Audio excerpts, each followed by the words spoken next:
Selamat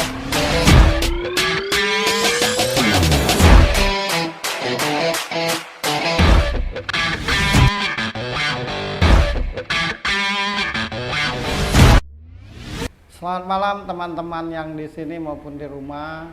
Ketemu lagi dengan saya Ferry Cowboy di acara Sebuah Jawaban. Siapa? Aku, kamu, dan dia. Sebuah Jawaban adalah sebuah acara yang menceritakan tentang kehidupan tiap orang yang sudah pasti selama hidupnya bertanya-tanya mau jadi apa, seperti apa, dan untuk apa. Di sini juga saya akan membaca, membahas, memberi jalan keluar, dan juga mendengar bintang tamu bercerita tentang segala problem hidupnya. Selamat menyaksikan.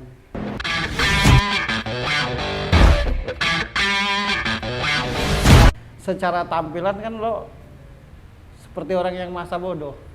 Iya. Seperti orang yang nggak punya tanggung jawab, nggak punya tujuan hidup. Iya.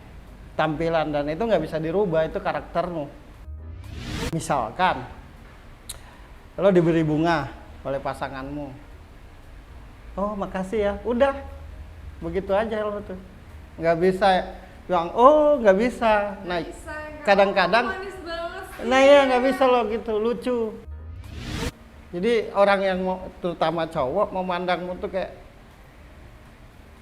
orang yang menengah ke atas terus, orang yang hebat terus gitu. Sampai detik ini juga yang kulihat, walaupun lo kenal si A, si B, si C, atau si D, tetap aja hatimu biasa aja. Belum yang benar-benar jatuh cinta lo. Jalan keluarnya adalah ketika lo mau mencari pasangan, jangan langsung ada ikatan, misalkan pacaran atau apa, tapi berteman aja dulu untuk dia bisa mengenal lo. Karena kalau sudah dalam sebuah ikatan, apalagi dia cinta, udah lupa dia. Udah lupa untuk mengenalmu. Lo itu tipe cewek yang suka ngobrol. Iya. Nah, sedangkan yang mendekatimu tidak seperti itu, karena melihat lo mungkin cantik, mungkin seksi, mungkin apa, jadi lupa ngobrol tuh. Udah main nyeruduk aja gitu. Itu persoalannya. Kayak dulu, jangan seruduk dulu. Nah ya sabar, dulu. tenang ya, Tenang gitu. aja. Nah sama aja cowok kalau udah dekat sama lo itu karena dia sangat menginginkanmu, sehingga dia tuh lupa apa kelemahanmu, apa yang lo inginkan, apa yang lo harapkan, apa dukungan seperti apa yang lo mau, karena udah silau ngeliat lo dulu. Padahal menurutku lo itu adalah orang yang mesti dipegang tangannya, mesti dituntun, mesti diajak, kita ke sana, kita begini. Kalau ngikut, sebenarnya seperti itu watakmu tuh, asal pasti gitu. Padahal dia ini menurutku pemirsa, walau secara tampilannya seperti baik-baik saja, bebannya banyak banget. Lo pejuang. Walau lo bilang nggak mampu, nggak kuat, dia ini juga tipe orang yang nggak bisa sendirian sebenarnya. Harus ada orang di sampingnya. Cuma kadang-kadang malah jadi sendirian.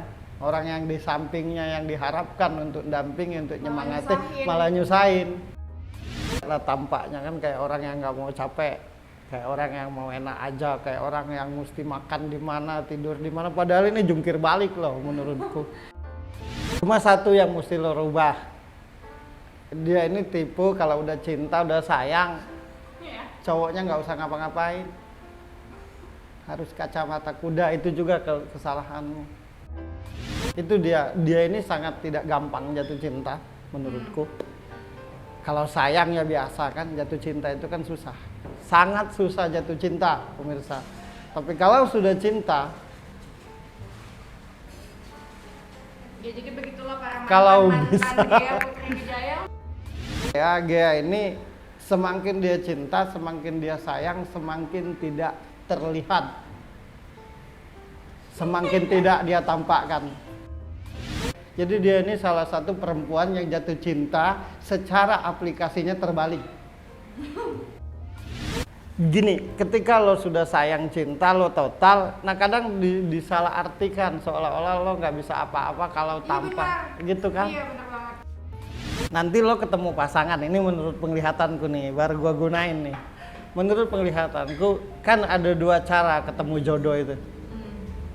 Melalui proses perjalanan pacaran, yang kedua tiba-tiba. Bisa ketemu di mana, cocok, merasa akur, klop, Nikah aja gitu. nikah. Nah lo yang kedua, nanti ketemu.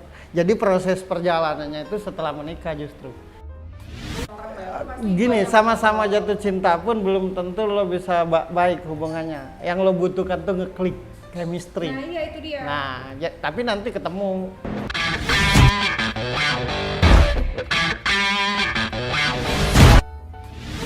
Tentang pernikahan. Nah, lo yang ada yang mau lo tanya atau gimana? Iya, yang gue mau tanya tuh sebenarnya dari sisi laki-lakinya sih. Karena gini, pertanyaannya lebih ke sini. Laki-laki tuh kalau ngajak perempuan nikah tuh ngeliat apanya sih? Karena yang ada sekarang, yang kebanyakan yang gue tahu, ya terserah deh yang udah nikah bertahun-tahun dan segala macam ya, yang kita sering dengar punya istri lagi atau apa ya, itu udah bukan di situ yang gue tanya. Tapi ketika gue banyak ketemu sama teman-teman gue yang laki-laki yang dia mau menikah, nyari istrinya tuh yang baik-baik aja, yang bisa buat di rumah. Tapi pada akhirnya mereka ya sebagai laki-laki aja, ya boys will always be like boys gitu. Jadi baru 2 tahun pernikahan udah sana sini lagi gitu. Ngerti gak sih? Jadi kayak gue masih nggak ngerti makna esensi lo pengen nikah sebagai laki-laki tuh apa gitu. Kalau lo udah tahu nih, lo dapet pasangan, oke, gue mau nikah sama ini pasangan karena dia bisa jadi ibu rumah tangga yang baik, dia bisa masak, dia bisa di rumah gitu, nurut sama gue dan segala macam. Tapi pada akhirnya nih laki-laki juga akan nyari di luar. Itu realita loh zaman sekarang. Iya kan? Iya betul. Gue tuh kayak pengen ngejetakin semua orang gitu yang kayak. Artinya pertanyaannya ketika laki-laki mau menikah, yang dipikirin pertama tuh apa sih motivasi menikahnya dia gitu ya? Motivasi menikah tuh zaman sekarang kayaknya udah berubah ya. Ada yang tuntutan keluarga lah mungkin, atau dia ngerasa dia sukses dan dia maunya punya istri yang di rumah aja, yang bisa nurut sama dia. Ya kalau bahasa kasarnya gue tuh kayak ya udah lu jadi pembantu di rumah, lo melayani gue. Ada. Itu bukan gue banget pertama.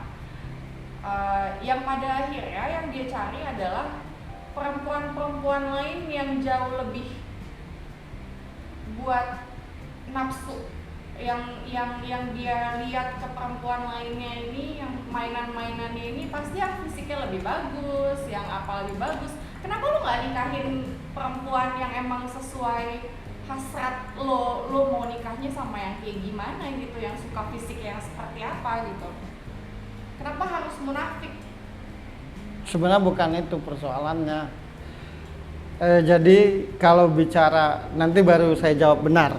Okay. Ini saya bicara jawab dengan yang bukan nggak benar, tapi kenapa walaupun sudah ketemu yang katanya rajin, bisa masak, setia, keibuan, nurut, tapi pada akhirnya seperti yang lo ceritakan, karena rata-rata laki-laki itu diakui atau tidak, motivasi menikahnya itu pertama karena dia cantik dan menarik. Si yang jadi istrinya? Iya, itu aja. Kalaupun ada yang ngomong supaya pintar masak, nurut, itu mah bohong menurutku. Tapi ya niat pertamanya itu karena cantik dan cantik terutama cantik apapun, entah itu fisik, entah itu apa, pokoknya cantik. Tapi kadang yang lupa itu kan semuanya berubah.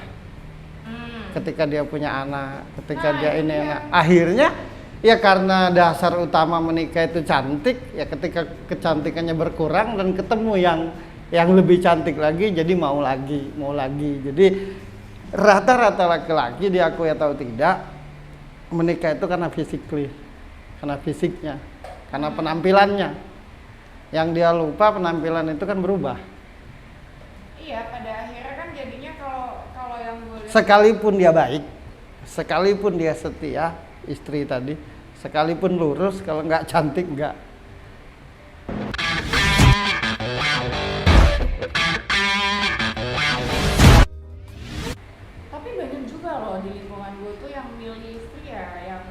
baik-baik aja, nurut-nurut aja biar Nurutnya itu ya karena dia ada niat, bukan nurut karena memang pingin istrinya nurut. Jadi ketika dia ngapa-ngapain di luar sana, ya berhubung karena udah nurut, ya enak aja, tetap aja otaknya ke sana. Makanya pernikahan itu sekarang kayak mainan, iya. kayak mainan gitu. Tapi yang benar itu adalah ketika menikah itu motivasi pertamanya itu untuk dijadikan teman menjalani kehidupan. Nah itu baru benar. Maksudnya teman menjalani kehidupan adalah ya berpikir bersama, merenung bersama, bekerja bersama, bertukar pendapat bersama, punya cita-cita yang sama, punya keinginan yang sama. Ketika ada yang kurang, mencari jalan keluar dari kekurangannya. Ketika ada yang lebih, saling berbagi. Tapi di zaman sekarang itu sangat aneh begitu tuh, sangat tidak biasa. Beda kalau 20-30 tahun yang lalu. Orang-orang dulu tuh kalau menikah dia mencari partner hidup, teman hidup. Nah itulah yang susah kan sekarang. Iya, nggak ada. Boleh dibilang kalaupun ada bisa dihitung sama jari yang seperti itu tuh. Tapi rata-rata laki-laki, gue dari sisi laki-lakinya ketika ingin menikah tuh kadang karena cantiknya doang sih. Dan apalagi yang gue lihat ketika misalnya ya ada satu hubungan yang beda agama, terus salah satu pasangan ini ikut pasangan yang lain. Misalnya ini kan lagi ngomongin sisi cewek, gue nanya tentang kacamata laki-laki ya. Ketika si perempuannya ikut sama cowok, kenapa cowoknya itu lebih ke oke, gue megang nih perempuan nih gitu. Padahal maksudnya si cewek adalah ini loh gue buktiin gue mau sama lo dan segala macam, biarpun itu tidak dibenarkan kalau menurut gue ya. Ini gue lagi ngomongin apa yang gue lihat nih, kebanyakan kayak gitu kan. Ya jadi tuh kayak makin kesini makin kayak rancu aja sebenarnya pernikahan tuh gimana sih gitu. Apakah ini di otaknya laki-laki tuh zaman sekarang yang media sosial di mana-mana, yang generasi baru makin gila-gila gitu. Jadi makna esensi pernikahan sekarang tuh menurut gue udah jauh lebih hilang gitu. Dan apalagi dengan slogan janda semakin di depan. Jadi orang tuh kayak nikah ya udahlah, janda makin banyak di mana-mana. Gue kalau jadi duda keren gitu. Jadi yang kayak gitu. Kalau nggak misalnya dari sisi laki ya udah gue nikah, gue nafkahin, gue punya duit, ya gue bisa main di luar sana bla bla bla bla bla bla gitu. Ya karena itu tadi, karena menikahnya itu karena tampilan, karena tampilannya, karena enak dipandang, apalagi teman-teman bilang dia cantik, dia seksi, akhirnya jadi jatuh cinta. Beda ceritanya kalau rumah tangga yang sebenarnya itu saya ingin menjalani kehidupan ini dalam sebuah ikatan rumah tangga dan pendampingku ini adalah temanku dalam menjalani kehidupan itu. Nah itu yang benar. Tapi kan kebanyakan tidak seperti itu. Tidak seperti itu ya, karena cukup dicantik aja, sekalipun orang nggak suka semua, benci semua, asal dia cantik dan semua teman-temannya mengakui bahwa ini cantik, jadi mau menikah. Jadi identiknya itu ya karena fisik doang. Tapi yang namanya fisik itu kan berubah-ubah. Iya, tapi kalau misalnya keadaannya si laki-laki ini punya istri yang jauh lebih cantik daripada mainan-mainannya. Iya tetap aja. Kenapa seperti itu? Karena identiknya itu ke nafsu.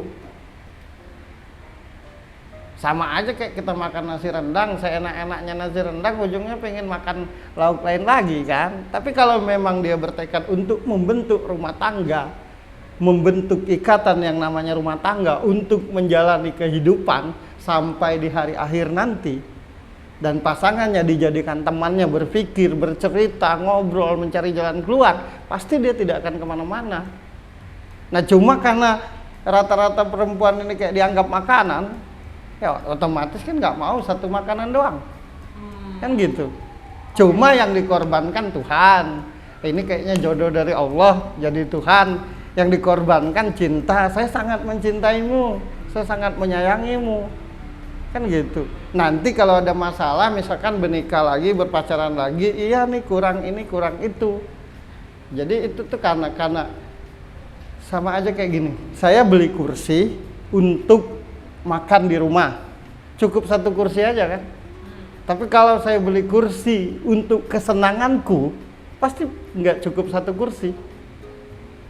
Jadi kalau menikah itu judulnya untuk dijadikan teman menjalani kehidupan yang diikat dalam sebuah rumah tangga, sampai kapanpun tetap bersama.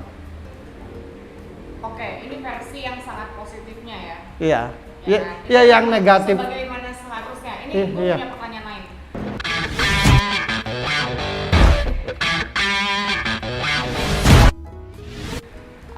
Yang gue tahu dari lingkungan gue yang lain gitu, yang suaminya ini beda cerita, tapi sama-sama udah dalam satu pernikahan, tapi ada orang lain yang si suaminya kemana-mana, si ceweknya juga, istrinya juga kemana-mana. Jadi mereka open relationship, open marriage relationship. Jadi satu sama lain udah saling tahu, kita di rumah utuh, terserah lo mau main di luar sana, lo juga terserah mau main di luar sana, asal nggak tahu. Yang penting nih keluarga utuh, kita partnership, kita punya anak, kita bangun keluarga ini, rumah tangga ini demi anak, ngebesarin anak sampai sukses gitu. Yang penting kita tetap bersama. Cuma kalau kita di luaran masing-masing, terserah lo mau Ngapain? sama siapa aja. Kalau menurut Mas Bro gimana? Tetaplah salah. Karena rumah tangga itu tidak seperti itu. Jadi lebih baik berpisah atau? Lebih baik berpisah. Tapi kalau udah berpisah terus tiba-tiba juga jadi yang nggak nemu si. Ya kalau sudah berpisah lepas tanggung jawab, karena kan kalau di agama apapun menikah itu ibadah.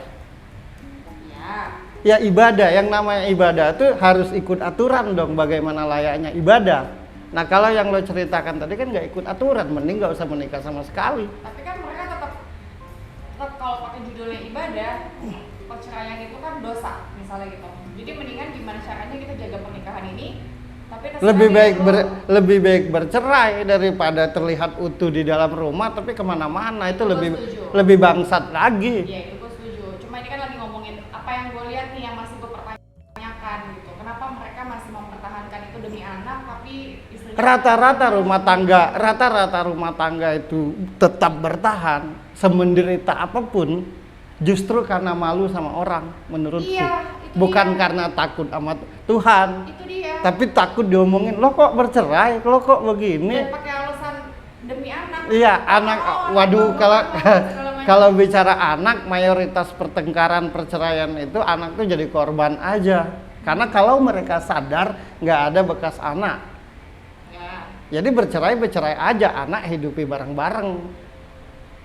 Jadi kalau menurut penglihatan ketika lo misalkan punya teman-teman yang rumah tangganya menderita, walau terlihat utuh tapi tetap bersama, menurutku bukan karena takut sama Tuhan, tapi karena malu dilihat orang. Ya itu aja sih, takut. Satu, yang kedua demi menghargai mertua, demi menghargai teman, kan gitu. Akhirnya karena mereka ingin terlihat utuh, makanya akhirnya bikin perjanjian rumah tangga kita perlihatkan utuh, dan kalau kita mau kemana-mana silakan aja. Iya. Tapi tetap salah itu. Ya itu fenomenanya tuh banyak banget loh di apa yang lingkungan gue selama ini tuh banyak yang gue lihat tuh yang kayak oh gitu ya. Gitu, seperti itu. Jadi kesimpulannya adalah ketika kita tidak nyaman, tidak tenang, tidak bahagia, dan efek dari itu kita kemana-mana, anak jadi korban dan segala macam, seberat apapun harus berpisah. Kalau tidak mau berpisah, ya perbaiki dong. Dan satu lagi yang membuat rumah tangga itu jadi salah menurutku, karena selalu ada aturan, kalau enggak istri ngikut suami, kalau enggak suami ikut istri. Iya. Nah yang benar itu adalah bareng-bareng berpikir, bareng-bareng merenung, bareng-bareng cari duit, bareng-bareng mengasuh. Itu makanya kalau aku pribadi bilang istri itu bukan istri, tapi Pasangan. partner hidup. Nah yang kebanyakan kan karena istri yang cari duit, kamu harus begini karena saya cinta. Atau suami karena dia merasa pemimpin, kamu mesti gini. Enggak kayak gitu yang benar tuh. Tapi saling bercerita, layaknya kita ngobrolin nih. Gitu. Dan agar rumah tangga itu bahagia dan kita saling mengenal, banyak-banyaklah tampilkan kejelekan kita. Jangan selalu ingin terlihat sempurna, tapi di dalam hati berkeluh kesah, kan itu bohong namanya. Iya, jadi apa adanya. Apa adanya aja, ini gue. Nah, itu kayaknya lu tuh susah nyari pasangan itu karena kayaknya gue apa adanya aja gitu, tapi laki-laki. Kalau bahasaku itu, kalau fisikmu telanjang berdua, batinmu harus telanjang berdua. Dengan begitu kamu baru bisa saling kenal. Jangan di depan pasangan terlihat baik, sempurna, cocok, tapi dalam hati berkeluh kesah, bahkan marah-marah gitu. Gitu. Dan penyebab retaknya rumah tangga itu adalah kebohongan. Baik kebohongan secara ucap maupun kebohongan secara keinginan. Harusnya diomongin. Iya, kalau misalkan lo istriku, aku suamimu, kita harus ngobrol apa aja. Iya benar. Dengan itu rumah tangga akan jadi baik. Misalkan, ini buat pemirsa di rumah juga, misalkan lo beliin gua baju, gua nggak suka ya gua katakan, lo jangan tersinggung. Lo gua beliin sepatu, lo nggak suka, lo katakan. Nah kadang-kadang rumah tangga itu tidak seperti itu. Alasannya cinta, alasannya saling menghargai. Iya, itu udah bohong. Gitu. Iya sih. Jadi menurutku rumah tangga yang bagus itu ketika pasangan itu jadi teman, jadi partner. Gitu. Itu aja sih menurutku. Nah makanya kan ku bilang dengan lo itu, kalau nanti nyari pasangan baik itu pacar maupun suami, ajak ngobrol dulu terbuka. Nanti dulu ngedepankan perasaan. Kalau sudah ngobrol terbuka dan apa adanya, dari hal yang terburuk sampai yang terbaik, nah baru cocok jadikan pasangan. Sayangnya orang pacaran sekarang ini, kamu cantik, saya tidak bisa jauh dari kamu. 3 bulan setelah nikah nggak ada lagi kata-kata itu. Bahkan begini, aku paling suka ada rumah tangga tuh mestinya begini. Ada satu lagu yang saya suka. Aku bisa membuatmu jatuh cinta kepadaku meski kau tak cinta, beri sedikit waktu, itu kan. Artinya gini, istriku kurang ajar, bagaimana caraku supaya dia nggak kurang ajar.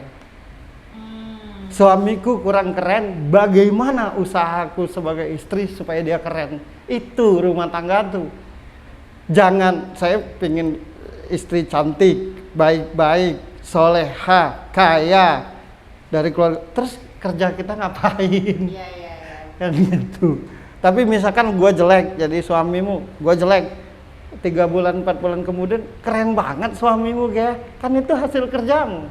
Nah itu yang gue lakuin sih sekarang sebenarnya. Nah sayangnya tidak mau seperti itu kebanyakan, maunya terima jadi, terima keren, terima bagus.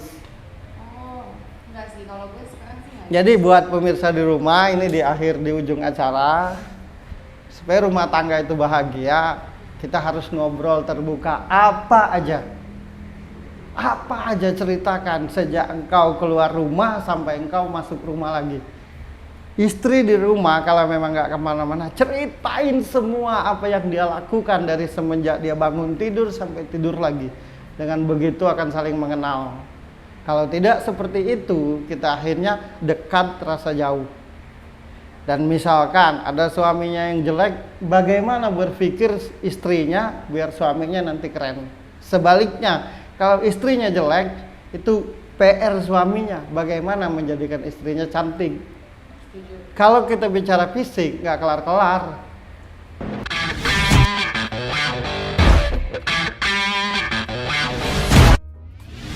Ini ceritanya bagus banget, terima kasih Gea udah hadir. Saya mah jadi keringat dingin karena ceritanya tuh. Tapi ini mewakili loh, mewakili semua yang ada. Tidak ada maksud, tidak ada niat, tidak ada keinginan untuk memvonis, menyalahkan, menyudutkan atau merasa pintar. Tapi sebuah jawaban ini dibuat murni untuk mencari jawaban dari atas, dari apa yang kita alami, kita pikirkan dan renungkan.